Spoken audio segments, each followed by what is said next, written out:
Hi all, welcome to Shubha's World. இந்த வீடியோல நம்ம எங்களோட மொராக்கோ ட்ரிப் பத்தி பார்க்க போறோம். இந்த ஸ்னோவை பார்த்து பயப்படாதீங்க. இது மொராக்கோ இல்ல, இன்னும் நம்ம கனடாக்குள்ள தான் இருக்கோம். நாங்க மான்ட்ரியலுக்கு போயிட்டு இருக்கோம்.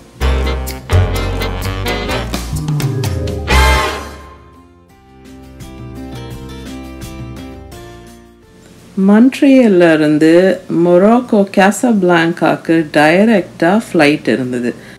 ராயல் ஏர் மெராக் இதுதான் அந்த ஃப்ளைட். அண்ட் இது direct flight, nonstop 7 hours 30 minutes of flying time அப்படின்னு சொன்னாங்க.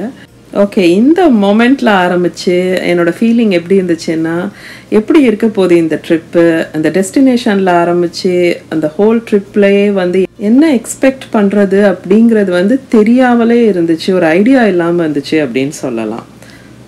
ஸோ இந்த ட்ரிப்போட ஒரு மொமெண்ட்டும் என்னோடய ஃபீலிங் எப்படி இருந்துச்சு, என்னோடய ஆனஸ்ட் ஒப்பீனியன் நான் ஷேர் பண்ண போகிறேன். So get on board with me and let's begin. So Casablanca ஏர்போர்ட்டில் போய் இறங்கியாச்சு. வெளியே பார்க்குறீங்கல்ல, இது மொராக்கோ காசாபிளாங்கா. ஃபஸ்ட்டு ஓகே, இங்கே ஜனங்கள்லாம் இருக்காங்களா, வீடுலாம் இருக்கா அப்படின்ற மாதிரி இருந்துச்சு. ஏர்போர்ட் ரொம்பவே குவாய்ட்டாக இருந்துச்சு அண்ட் மனுஷங்களே ரொம்ப கம்மியாக இருந்தாங்கன்னு சொல்லலாம். நெக்ஸ்ட்டு நாங்கள் டாக்ஸி எடுத்து நேராக ரபாட் போகணும். ரபாட் மொராக்கோவோட கேபிட்டல் சிட்டி. என்னடா இது மூவிஸில் காசாபிளாங்கா அப்படிங்கிறது அவ்வளோ ஃபேன்சியாக காமிச்சாங்களே அப்படின்னு யோசிக்காதீங்க. இந்த ஏர்போர்ட் கொஞ்சம் ஒரு மாதிரி ஐசோலேட்டட் ஏரியாவில் இருக்குது அப்படின்னு சொல்லலாம். ஸோ ஏர்போர்ட்லேருந்து ரபாட்டுக்கு 1 hour டிரைவ். அண்ட் ஸ்டார்டிங்கில் பார்க்கும்போது ரொம்பவே அண்டர் டெவலப்டான ஒரு ஊர் மாதிரி தெரிஞ்சுது. பட் ரபாட் கிட்ட போக போக கொஞ்சம் கொஞ்சமாக மைண்ட் செட் மாற ஆரம்பிச்சிது. நான் என்ன சொல்கிறேன்னு சொல்லி நீங்கள் பார்ப்பீங்க இன்னும் கொஞ்சம் நேரத்தில். பட் நாங்கள் ஏன் இப்போ காசாபிளாங்கா டு ரபாட் போயிட்டுருக்கோம் அப்படின்னா, அங்கே தான் எங்களோட கேதரிங். இந்த மொராக்கோ டூர் நாங்கள் கேட் 1 ட்ராவல்ஸில் புக் பண்ணியிருந்தோம். இதுதான் எங்களோட ஃபர்ஸ்ட் எவர் கைடட் டூர் அப்படின்னே சொல்லலாம். இதுக்கு முன்னாடி இந்த மாதிரி ஒரு டூரிங் பேக்கேஜ் நாங்கள் எடுத்து எந்த இடமும் சுற்றி பார்த்தது கிடையாது. என்னோட ஹஸ்பண்ட் அண்ட் அவங்களோட ஒரு பெஸ்ட் ஃப்ரெண்ட் இருக்காங்க. இவங்க 2 பேரும் சேர்ந்து டிசைட் பண்ண டெஸ்டினேஷன் அண்ட் பேக்கேஜ் இந்த மொராக்கோ ட்ரிப். எங்களோட லிஸ்ட்லேயே இல்லாத ஒரு இடம் இந்த மொராக்கோ அப்படின்னு சொல்லலாம். ஸோ என்ன எக்ஸ்பெக்ட் பண்ணுறதுங்கிறதே தெரியாமல் இருந்துச்சு. ஸோ இவங்க கேட் 1 ட்ராவலில் ஒரு 8-day பேக்கேஜ் புக் பண்ணியிருக்காங்க. அண்ட் எங்களோட மீட் அண்ட் க்ரீட் ரபாட்டில் ஹோட்டலில் 6 o'clock. மின்ட் டீ கொடுத்து எங்கள் எல்லாரையும் வெல்கம் பண்ணாங்க. அண்ட் இதுதான் எங்களோட ஹோட்டல் ரபாட்டில். நாங்கள் மத்தியானமே இறங்கிட்டோம். எங்களோட meet and greet evening 6 o'clock. இந்த ஃபஸ்ட்டு ஹோட்டல் கொஞ்சம் ஓகே அப்படின்னு தான் சொல்லுவேன். Regular typical hotel. பட் என்னன்னா ஏர் கண்டிஷன் நாங்கள் ஆன் பண்ண மாட்டோம் வின்டரில் அப்படின்னு சொல்லிட்டாங்க. இது நாங்கள் டிசம்பரில் போயிருந்தோம். ஸோ அதனாலேயே விண்டோஸ் ஓப்பன் பண்ணி விட்டுக்கணும் அப்படின்னு சொன்னாங்க டிசம்பர் டைமில். ஈவினிங் 6 o'clock ஆச்சு. நாங்கள் எல்லாம் ரெடியாகி போனோம். டெரஸில் அந்த மீட் அண்ட் க்ரீட் வச்சுருந்தாங்க. டெரஸ்லேருந்து வியூ ரொம்ப நல்லா இருந்துச்சு. And following the meet and greet எல்லாரும் ஒருத்தர் இன்ட்ரடியூஸ் மீட் பண்ணிக்கிட்டோம் எங்கள் group. And then there was dinner ரொம்ப நல்லா இருந்துச்சு. அண்ட் அதோட சேர்ந்து இன்ட்ரெஸ்டிங்கான விஷயம் என்னென்னா, மியூசிக்கும் ப்ளே பண்ணிகிட்டு இருந்தாங்க, live music in the background. Desserts எல்லாம் ரொம்ப டிஃப்ரெண்ட்டாக இருந்துச்சு. டின்னரை ஃபாலோ பண்ணி நாங்கள் எல்லாம் ஒரு வாக் போனோம்.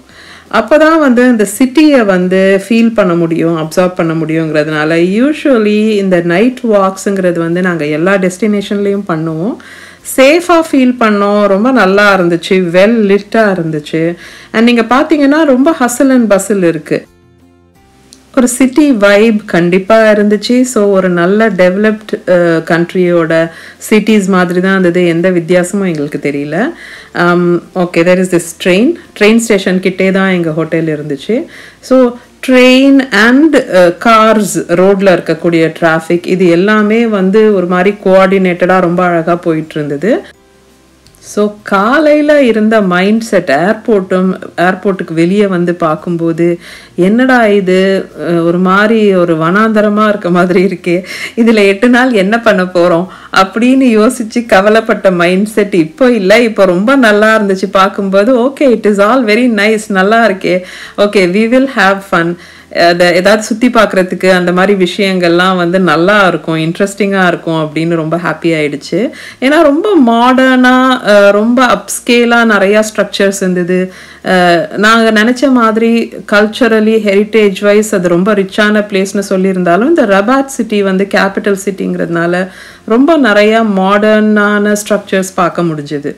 அண்ட் அவங்க சொன்ன மாதிரியே வெதர் வந்து கோல்டாக இருந்துச்சு. கோல்ட்னா அஃப்கோர்ஸ் கெனேடியன் கோல்டு மாதிரி கிடையாது, ஒரு மாதிரி நல்லா மைல்டாக இருந்த மாதிரி இருந்தது. மேபி லைக் 15 degrees அந்த மாதிரி இருக்கும்னு நினைக்கிறேன். வழி பூரா இந்த மாதிரி ஆரஞ்சு ட்ரீஸ் இருக்குது. ஆக்சுவலி ஆரஞ்சுன்னு சொல்ல முடியாது, கிளமெண்டைன்ஸ்னு சொல்கிறோம் இல்லையா, அந்த மாதிரி ஒரு ஃப்ரூட். இது கொத்து கொத்தாக காய்ச்சிருக்கு எல்லா ட்ரீஸ்லையுமே. Good morning, welcome to day 2. இப்போ நம்ம டூர் பஸ்ஸில் போயிட்டுருக்கோம் த ராயல் பேலஸ் பார்க்குறதுக்கு. பப்ளிக் ஆக்சஸ் இருக்குமான்னு தெரியல, பெர்மிஷன் கேட்டு அதுக்கப்புறம் தான் எங்கள் டூர் பஸ் உள்ளே போச்சு. அண்ட் வேறு எந்த வெஹிக்கிள்ஸும் பார்க்க முடியல, கார்ட்ஸ் இருந்தாங்க. ஸோ ஐ திங்க் இது வந்து முன்னாடியே பெர்மிஷன் எடுத்தால் தான் போய் பார்க்க முடியும் அப்படின்னு நினைக்கிறேன். இது வந்து ஒரு பெரிய ஏரியா, ஓகே. அண்ட் இந்த ராயல் பேலஸ் அப்படிங்கிறதுக்குள்ளே வந்து நிறைய பில்டிங்ஸ் இருக்குது. இதில் வந்து ஒரு காலேஜ் இருக்கான், ஒரு ஸ்கூல் இருக்குது, அப்புறம் ஒரு லைப்ரரி இருக்குதுன்னு சொல்கிறாங்க. ஸோ இது ஒரு பெரிய ஹியூஜ் ஏரியா கவர் பண்ணின ஒரு ஸ்பேஸ் இது. இப்போ நீங்கள் பார்த்துட்ருக்கீங்கல்ல இந்த பில்டிங், இதில் தான் ஆக்சுவலாக இப்போ இந்த கிங் ஆஃப் மொரோக்கோ அண்ட் அந்த ராயல் ஃபேமிலி வந்து தங்கியிருக்காங்க. அதாவது இதுதான் அவங்களோட அஃபிஷியல் ரெசிடென்ஸ் அப்படின்னு சொல்கிறாங்க. ஸோ அந்த royal family and king of Morocco. இது 1864 கட்டப்பட்டது, பழைய பில்டிங்கை ரீப்ளேஸ் பண்ணி அப்படின்னு சொல்கிறாங்க. செமையாக இருக்குல்ல. அஃப்கோர்ஸ் நம்ம இதுக்கு உள்ளே போக முடியாது. இந்த ராயல் பேலஸோட அஃபிஷியல் நேமோட மீனிங் லிட்ரலாக நீங்கள் என்னன்னு பார்த்தீங்கன்னா venue of happiness.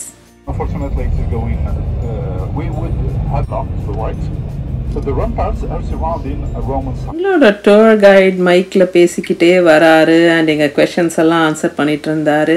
Thank goodness அவருக்கு இங்கிலீஷ் தெரியும், பிகாஸ் வேற யாருக்குமே இங்கிலீஷ் தெரியாது.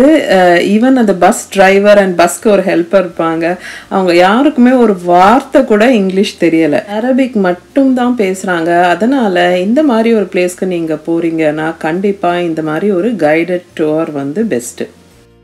நீங்கள் பார்க்கலாம், ஆக்சுவலி ரொம்பவே clean, well marked and very beautiful. ரொம்ப ஒரு டெவலப்ட் கண்ட்ரி மாதிரி தான் இருக்குது உங்களுக்கு பார்க்கும்போது. இந்த ரோட்ஸ் ஆகட்டும், ரோட்ஸ் கிட்ட இருக்கிற இடங்கள் ஆகட்டும், பர்ஃபெக்டாக மெயின்டைன் பண்ணுறாங்க. ரொம்ப அழகாக இருக்குது பார்க்குறதுக்கு. The Grand Theatre Rabat looks like a whale going to the Atlantic. It's like a shape of a whale. Can you see the eye below? That is a whale. ஒரு வேலோட ஷேப்பில் இருக்குது இந்த பில்டிங், அந்த மாதிரி டிசைன் பண்ணியிருக்காங்க. எவ்வளோ அழகாகவும் காமாகவும் இருக்குது இந்த சீன். அந்த போஸ்ட் கார்ட் பர்ஃபெக்ட் அப்படின்னு சொல்லுவாங்கல்ல, அந்த மாதிரி அந்த கலர்ஸ், அந்த பேக்ரவுண்ட், இது எல்லாமே. இப்போ நம்ம வந்து கேஸ்பா ஆஃப் த உதயா அப்படின்னு ஒரு இடத்துக்கு போயிட்டுருக்கோம். மொரோக்கோவில் டிஃப்ரெண்ட் சிட்டிஸில் டிஃப்ரெண்ட் கேஸ்பா இருக்குது. இந்த கேஸ்பா வந்து உதயாஸோட கேஸ்பா. கேஸ்பானா என்ன அர்த்தம்னா பேசிக்காக அது வந்து ஒரு ஃபோர்ட்டுன்னு அர்த்தம். ஃபோர்ட் அப்படின்ற வார்த்தைக்கு தமிழில் வந்து கோட்டை அப்படின்னு சொல்கிறோம்ல. ஸோ இந்த கோட்டை அப்படிங்கிறது வந்து அங்கங்கே இருக்குது. இந்த கோட்டையோட சுவர் இருக்குல்ல, இதெல்லாம் வந்து 12வது நூற்றாண்டு 12th century கட்டப்பட்டது சிலதெல்லாம். ஸோ அவ்வளோ பழசு இந்த ஃபோர்ட் வால்ஸ். இன்னும் அப்படியே ஸ்ட்ராங்காக நிற்கிது. எங்கேயுமே வந்து ஒரு உடஞ்ச ஒரு சுவரோ இல்லை ஒரு டேமேஜ்ட் பார்ட்டோ பார்க்க முடியலை. ஸோ பேசிக்காக இந்த கேஸ்பா, அதாவது இந்த கோட்டை செவருக்குள்ளே தான் அந்த கிங்கும் அவரோட வில்லேஜ் ஆர் அந்த சிட்டியும் இருக்குது அப்படின்னு சொல்கிறாங்க. இதுதான் எங்களோட டூர் பஸ் ஆர் கோச் அப்படின்னு கூட சொல்லலாம். எவ்வளோ பெரிய உடன் டோர் பாருங்கள்.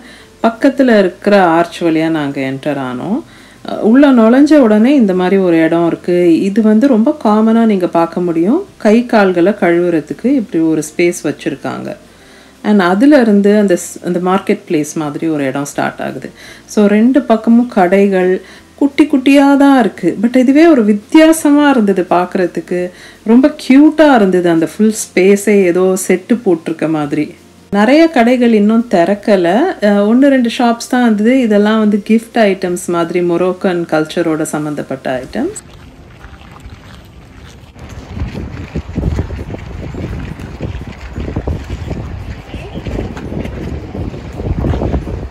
எப்படி காற்றடிக்குது பார்த்தீங்களா? ஆஸ் இட் இஸ் வெதர் வேறு கோல்டாக இருந்தது. அதாவது ஒரு 10 degrees 12 degrees அந்த மாதிரி தான் அங்கே இருந்த வெதர். அதுக்கு மேலே அந்த கடல் காற்று. எஸ், அந்த சைடில் லெஃப்டில் உங்களுக்கு தெரியுது இல்லையா, அது வந்து அட்லாண்டிக் ஓஷன். ஸோ இந்த மாதிரி ஒரு சூப்பர்ப் லொக்கேஷனில் இருக்கதாலே இது ஒரு மஸ்ட் சி பிளேஸ் ரபாத்தை பொறுத்த வரைக்கும். அண்ட் நாங்கள் ரிட்டர்ன் நடந்து வரும்போது பார்த்திங்கன்னா இந்த மாதிரி இன்னும் கொஞ்சம் கிஃப்ட் ஷாப்ஸ் ஓப்பனாக இருந்துச்சு. ஸோ நீங்கள் இப்போ பார்க்கலாம், இன்னும் சில கடைகள் வந்து திறந்துருக்கு. குட்டி குட்டி ஷாப்ஸு, நம்ம ஊர் பொட்டி கடை மாதிரி தோணுச்சு எனக்கு பார்க்கும்போது. பீச் ஓரமாக இருக்கிற கிரேவ்யார்டு இது.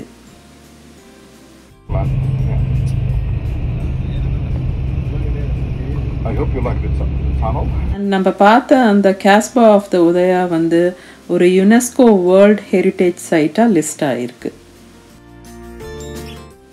Next stop the Hassan tower and Mohammed ஃபைவோட மெசோலியம். இதுவும் ரபாட்டில் இருக்கக்கூடிய ஒரு மஸ்ட் சி பிளேஸ். அதோ இப்போ நீங்கள் பார்க்குறீங்கல்ல அந்த striking white building with a green roof, இதுதான் மசோலியம். இதோட என்ட்ரன்ஸில் வந்து 2 சைடும் ஒரு ஹார்ஸ் மேலே ஒரு சோல்ஜர் உட்காந்துட்ருக்காங்க. அண்ட் இவங்க வந்து ஒன்ஸ் எவ்ரி ஹவர் ஸ்விட்ச் பண்ணிக்குவாங்க அப்படின்னு சொல்கிறாங்க. என்டர் ஆகி உள்ளே போன உடனே பார்த்திங்கன்னா லெஃப்ட் சைடில் இந்த மசோலியம் இருக்குது. மசோலியம் அப்படிங்கிறது வந்து டூம்பு, அதாவது கல்லறை இருக்கக்கூடிய பில்டிங் அப்படின்னு சொல்கிறாங்க. ஸோ இந்த லெஃப்ட் சைடில் வந்து முகமது ஃபைவ் அப்படின்ற கிங்கோட கல்லறை அண்ட் அவரோட ஃபேமிலியோட டூம்ஸ் இருக்குது.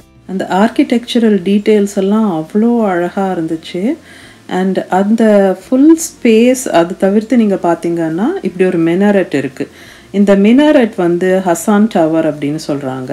அண்ட் அதை தவிர இந்த மாதிரி நிறைய பில்லர்ஸ், வேறு வேறு சைஸில் வந்து நிறைய தூண்கள் நீங்கள் பார்க்கலாம். அப்படியே மொட்டை மொட்டையாக நிறையா தூண் இருக்குது. அண்ட் அதுக்கு நடுவில் இந்த ஹசான் டவர் இருக்குது.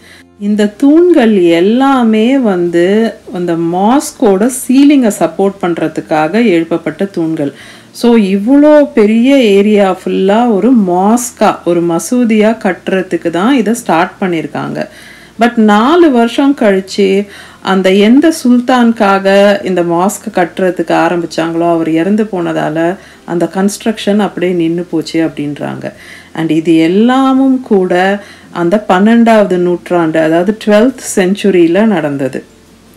ஸோ நீங்கள் இப்போ இதில் பார்த்துட்ருக்கீங்கல்ல அந்த தூண், அந்த பழைய செவுரு இருக்குல்ல, அந்த மண் செவுரு, இது எல்லாம் வந்து 12வது நூற்றாண்டுலேருந்து நிற்குது. கோட்டை செவுரு எல்லாத்துலேயுமே இந்த அளவுக்கு இல்லைனாலும் அங்கே இந்த மாதிரி ஒரு ஓட்டைங்க மாதிரி வச்சுருக்காங்க. அது எதனாலன்னு உங்களில் யாருக்காவது தெரியும்னா ப்ளீஸ் எனக்கு கமெண்ட் செக்ஷனில் சொல்லுங்கள். ஸோ அந்த 12வது நூற்றாண்டில் கட்டும்போது அது வந்து வேர்ல்ட்ஸ் லார்ஜஸ்ட் மாஸ்காக கட்டணும் அப்படிங்கிறது தான் பிளானாக இருந்துச்சான். இப்போ நீங்கள் பார்க்க போகிறது வந்து ஸ்விட்சிங் ஆஃப் த கார்ட்ஸ். ஸோ இந்த கார்ட்ஸ் வந்து பழைய கார்ட்ஸ் வெளியே வந்துட்டு புது கார்ட்ஸ் வந்து பொசிஷன் எடுத்துக்கிறாங்க. அதுதான் இந்த செரமோனி மாதிரி பண்ணுறாங்க. So it's very interesting to watch. So கரெக்டாக நம்ம கிளம்புற டைமில் அது நடந்துச்சு அண்ட் நம்ம பார்த்தோம். அண்ட் அஃப்கோர்ஸ் இந்த கேட்டு, அந்த கேட்டோட வால் அதெல்லாம் வந்து புது ஸ்ட்ரக்சர்ஸ். எங்களோட நெக்ஸ்ட் ஸ்டாப் வந்து Mohammed 6 museum of contemporary and modern art. இது வந்து 2014 திறக்கப்பட்டது. ஓகே, என்னோடய 15 minute லிமிட் முடிய போகுது. ஸோ vlog-ஐ இதோட முடிச்சுக்கலாம். அண்ட் அடுத்தடுத்த பார்ட்ஸில் மற்றதெல்லாம் நம்ம கண்டினியூ பண்ணலாம். vlog பிடிச்சிருந்தா கண்டிப்பாக லைக் பண்ணுங்கள் அண்ட் கீழே கமெண்ட் பண்ணுங்கள். தேங்க்ஸ் ஃபார் வாட்சிங் till the end. I'll see you in the next one. Bye.